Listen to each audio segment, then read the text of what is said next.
to shed more light on what is going on in southern Israel, I'm joined by Lieutenant Colonel Richard Hecht, the international spokesperson for the Israel Defense Force. Thank you very much for being with us. And I wonder if I could just begin by asking you about reports that there are still Hamas gunmen at large in southern Israel as we speak. Is that true? Hi, Mark. Thanks for having us on, and Kate. So there's actually been a little shift. We had, about 2 or 3 hours ago, we had 8 open areas where there was still quite robust fighting going on. I think we've actually managed to gain control right now.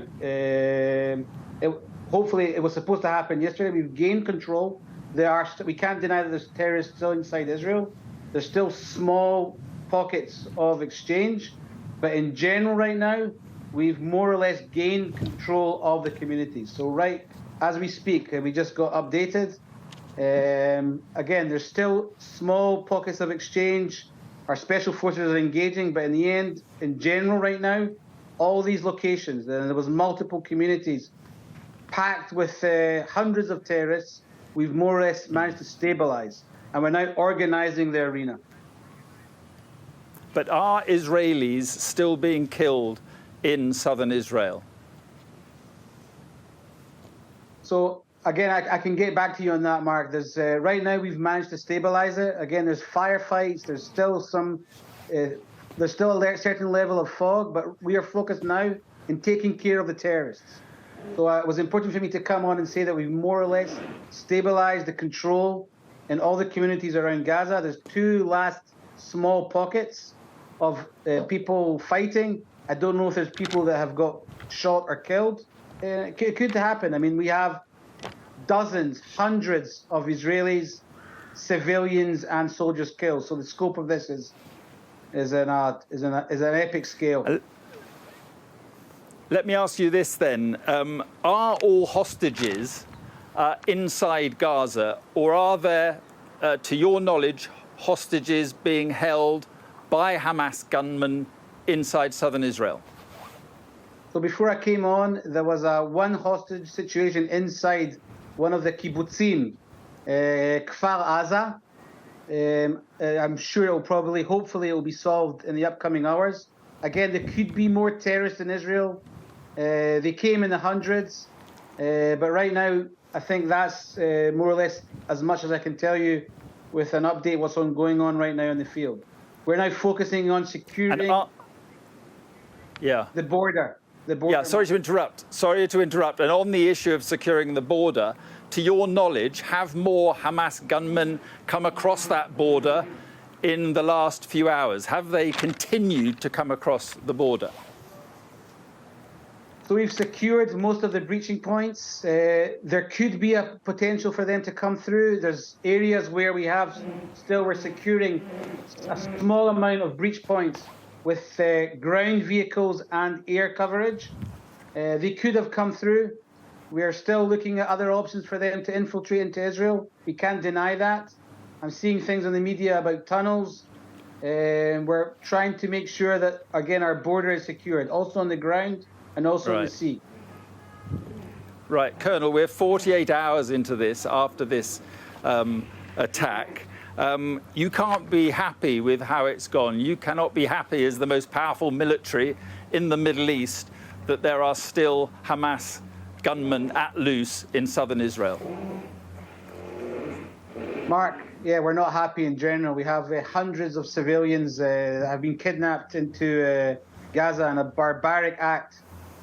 Again, I have some people here that told me this morning that it's the largest number of Israelis, Jews killed in one day since the Holocaust. I mean, the scope of this is something different. It was a surprise attack. And again, failures or what we're not happy about, we're going to sit down and learn what happened here. There's going to be books about this, Mark. But right now, we are focused on gaining back control. But what would you be saying now to those who say it is the Defence Force's job to defend civilians? What would you say to those people? What would you say to the families of those who have died or been kidnapped? we're not a regular army, Mark. This is the people's army. You know, you know, we're not a big, we're not a deployable army. This is the army of the people. We have managed to mobilize 300,000 reservists. Everybody's coming to join. Put the reform aside. The army is the people, and the people are the army. So there's no difference. We're one entity. But Israel prides itself on it. But Israel prides sorry to interrupt. But Israel prides itself on its intelligence and its security and its defence. Let me just ask you one final question. The hostage taking, dozens of hostages inside Gaza.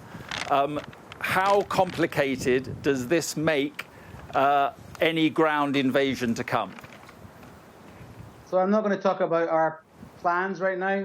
I hope that we will bring disruptive solutions to solve this operational scenario.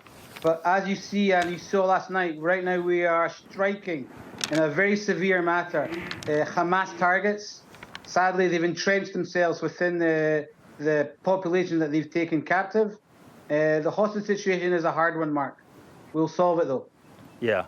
But there are those who have said, and a former Israeli intelligence officer told me yesterday, that any Israeli military action inside Gaza, and there are reports today that you are drafting 300,000 reservists, more than ever before, that any Israeli action in Gaza would be regardless, and he used that word, regardless of there being hostages there.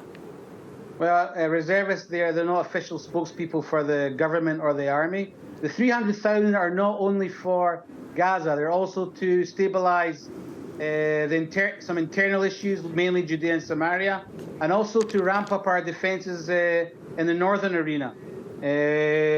We have also a battle group, American battle group, not focused on Gaza, but basically with a message from the American Central Command commander saying, this is showing our support to our brothers.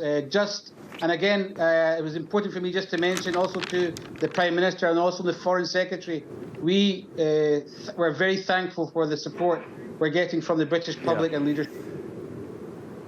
Right. And on this point, though, of the hostages in Gaza, how do you feel about there being hostages inside Gaza with Israel, by all accounts, about to launch a major ground invasion?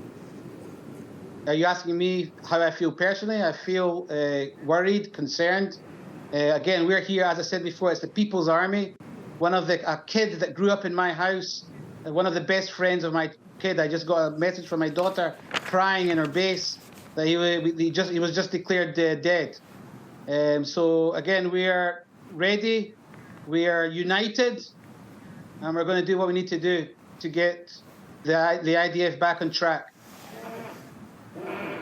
Isn't the truth that the assault that is now taking place on Gaza, and your Prime Minister has said he wants to reduce many areas to rubble, isn't the truth that Gaza is a crammed, tiny area of 2 million people, and it is simply impossible to avoid civilian casualties on the operation that is underway and about to take place? Mark, you know, one of the tragedies is that up till last week, we had a paradigm. We had, the Erez crossing, which was a humanitarian crossing. We expanded that crossing for people coming into Israel to work. It looked okay, contained. And what you said about they started this. If they didn't do this, this wouldn't have started. Just we have to put that in mind. People in Gaza, we will do everything we can to minimize collateral damage and people that are not involved, very differently from them. We'll notify people if we're attacking an area. But the Hamas have entrenched themselves. Yeah, but 400 people. But 400 people have already been killed. 400 civilians have already been killed in Gaza, Colonel. Also, 400 terrorists, more than that, have been killed in Gaza, and more terrorists and Hamas people will be killed. All we can do right now is anything we can to minimize. But again, we're going to act severely against Hamas targets. Is it your aim to eradicate the Hamas leadership in Gaza? That's a question to the Prime Minister and our political echelon. We're going to do everything we can to degrade their military capabilities. That's all I can say at this stage. I assume this is an ongoing thing where our goal will be defined. I just want to ask you about the possible escalation of all this. How concerned are you by Hezbollah, who are based in Lebanon to the north of Israel, Gaza, of course, to the south? How worried are you about Hezbollah entering this war? We're concerned. That's why we've ramped up also our defenses in the north, also our offensive capabilities and also our defensive capabilities in the north. We've done some tactical redeployment up there. We are ready for Hamas to come in.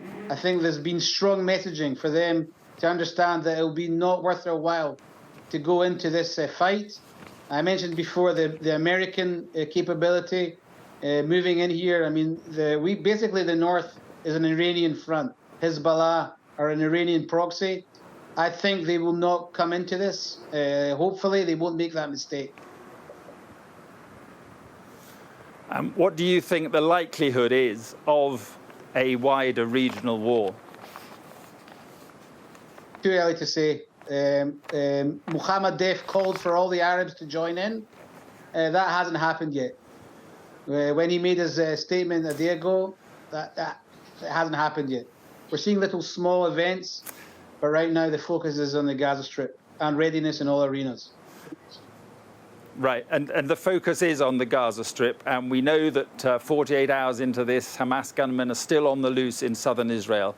I just wonder, finally, Colonel, do you admit that, I mean, this is an unthinkable thing that has happened in southern Israel. Do you admit that the IDF has failed the people of Israel?